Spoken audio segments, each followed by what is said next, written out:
नमस्कार, आप देख रहे हैं बागेश्वर बुलेटिन और मैं हूं आपके साथ लता। चले शुरू करते हैं खबरों का सिलसिला। बागेश्वर जिले में इन दिनों कोरोना के अलावा गलघोटू बीमारी का कहर लगातार जारी है। वहीं जिले के कपकोट में हुई 7 मौतों के बाद अब गरुड़ तहसील के सिमखेत गांव में भी गलघोटू बीमारी से एक और बच्चे की मौत का मामला सामने आया है। परिजनों के अनुसार एक हफ्ते पहले गलघोटू बीमारी की चपेट में आई इस बच्चे के परिजन उसे जिला अस्पताल लाए थे। इस दौरान बाल रोग विशेषज्ञ डॉक्टर मनीष पंत ने उनका इलाज किया, लेकिन बच्चे में डिप्थीरिया बीमारी के लक्षण पाए जाने पर बच्चे के स्वास्थ्य में सुधार न होने पर उसे हल्द्वानी रेफर कर दिया गया, लेकिन इलाज के दौरान बच्चे की मौत हो गई। वहीं बीमारी के गाँव में पांव पसारने से अब लोगों में दहशत का माहौल लगातार बना हुआ है। और इसके अलावा ग्रामीणों ने भी विभाग से गांव में शिविर लगाकर बच्चों का टीकाकरण करने और बीमारी के चपेट में आए बच्चों का इलाज करने की मांग की है। वहीं मामले को लेकर कपकोट के पूर्व विधायक ललित फरसेवार ने भी बच्चे की मौत पर शोक जताया है और स्वास्थ्य विभाग से जल्द इस बीमारी से निपटने के लिए कड़े इंतजाम करने की मांग की है। विकासखंड गरुड़ में भी गलघोटू बीमारी से एक मौत हुई है पिंगलो घाटी में। ये बड़ा शर्मनाक है कि स्वास्थ्य विभाग अभी भी अपनी जिम्मेदारियों का निर्वहन नहीं कर पा रहा है। और बागेश्वर जनपद में जो चचेई की घटना है, उस घटना से न जिला प्रशासन ने अभी तो कुछ सीखा है, न स्वास्थ्य विभाग कुछ सीख पा रही है। तो कहीं ना कहीं आज पीड़ा हमारे सामने फिर एक बार उभर कर आई है और हम जिला प्रशासन को और स्वास्थ्य प्रशासन को एक बार फिर आगाह कर देना चाहते हैं कि तत्काल इस जनपद में डिप्थीरिया नामक जो बीमारी फैली है गलघोटू, उसकी दवाई तत्काल मंगाई जाए, जिससे कम से कम आने वाले समय में पूरे क्षेत्र में हम अपने नौजवान पीढ़ी के भाइयों से बहनों से जो राहत महसूस करवा सकते हैं, उससे उनको निजात दिलवा सकते हैं। वहीं बागेश्वर जिले में कृषि संबंधी गतिविधियों को बढ़ावा देने जिला प्रशासन की ओर से कृषक उत्पादक समूह की बैठक की गई। बैठक में जिलाधिकारी विनीत कुमार की अध्यक्षता में कृषक उत्पादक समूह का गठन किया गया। वहीं बैठक में नाबार्ड के अधिकारी गिरीश पंत ने जिलाधिकारी को बताया कि जिले में 2 नए FPO बनाए गए हैं। उन्होंने कहा कि इससे किसानों को उत्पादन कर स्थानीय स्तर पर बिक्री करने में आसानी होगी, तो वहीं बाजारीकरण के लिए भी किसानों को इसका लाभ मिलेगा। वहीं बैठक में जिलाधिकारी ने उद्यान, कृषि और अन्य विभागीय अधिकारियों को जिले में 3 नए FPO बनाने के भी निर्देश दिए हैं, जिसमें शामा क्षेत्र में आलू के लिए, मालवा क्षेत्र में सब्जी के लिए और कपकोट क्षेत्र में मंडुवे के लिए नए FPO गठन करने की बात कही गई है।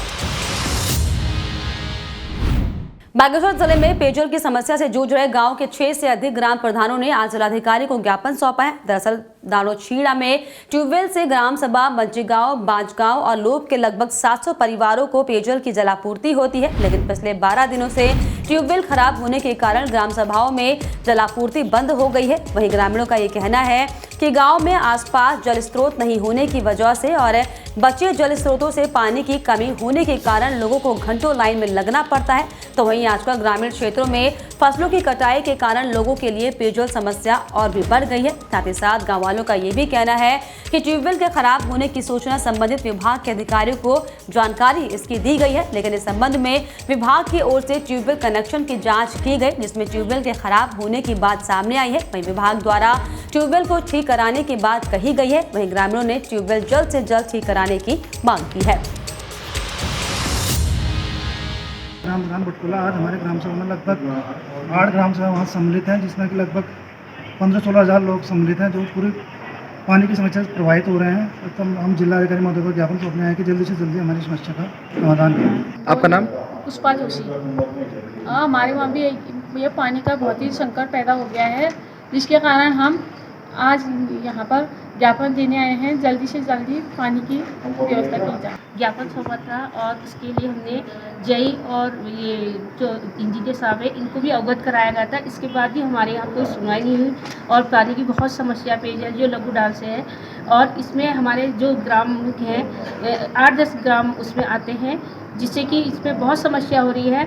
अगर इस समस्या का समाधान नहीं किया गया तो हम लोग इसमें अनशन पे बैठ जाएंगे। पानी जिलाधिकारी को हम क्या नाम करते हैं, जो हमारा सिंचाई टैंक है हमारा दानिशना में, और क्योंकि हमारे खरीद क्षेत्र में पूरी सिंचाई जो क्या पेयजल व्यवस्था है उसी सिंचाई टैंक से होती है, लेकिन उसकी मोटर ख़राब होने के कारण हमारे वहाँ पानी की बहुत घोर समस्या उत्पन्न हो गई है।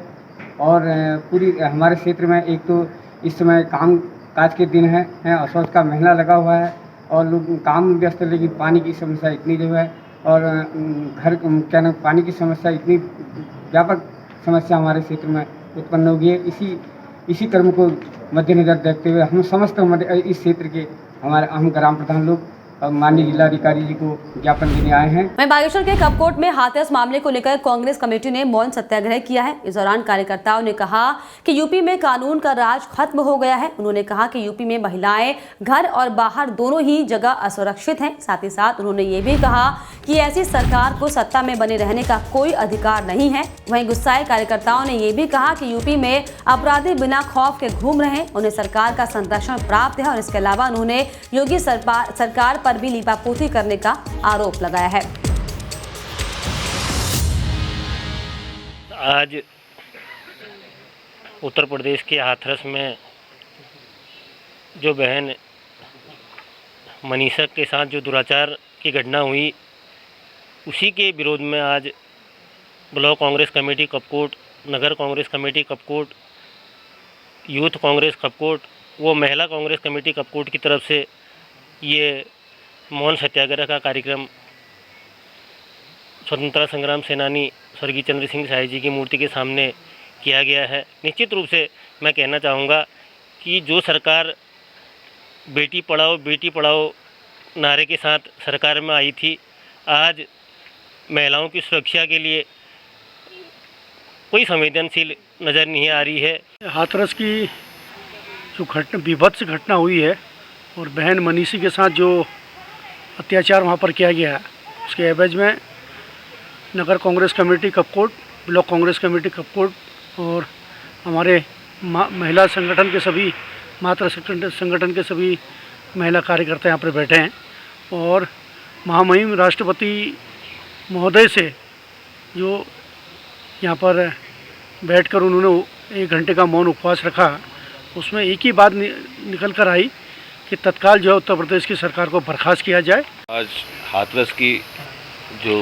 घटना घटी है उसमें आज मौन व्रत में स्वर्गीय चंद्र सिंह साही जी की मूर्ति के नीचे हम लोग सब धरने में बैठे हुए हैं।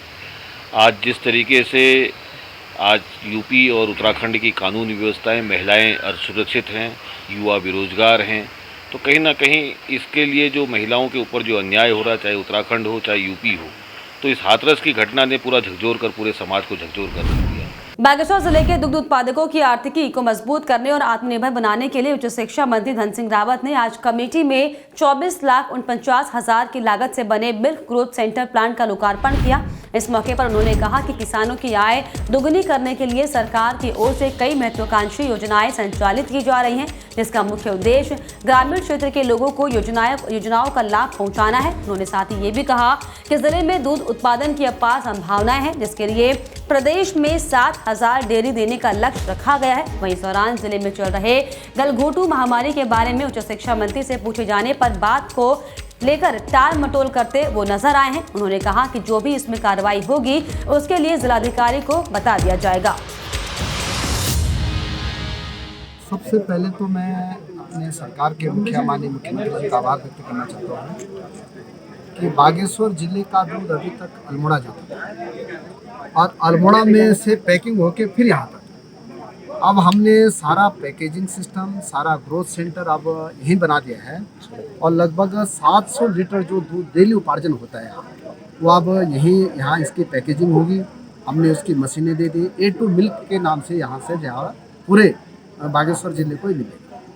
दूसरा, हम 4 रुपये प्रोत्साहन राशि जो है अपने काश्तकारों को देते हैं और लगभग 30 करोड़ से ज़्यादा का पैसा हम अपने काश्तकारों को देते हैं जो हमको डेयरी सेक्टर में अपना दूध देते हैं।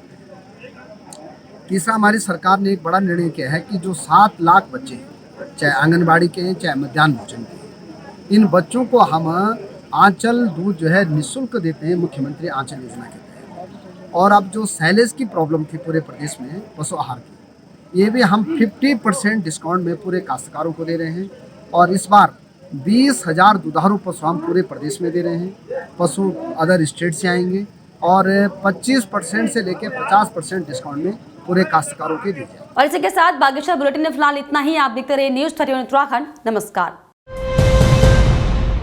हर खबर में होगी हमारी नजर। खबरों से जुड़ने के लिए हमारे चैनल को सब्सक्राइब करें और बेल आइकन दबाना ना भूलें।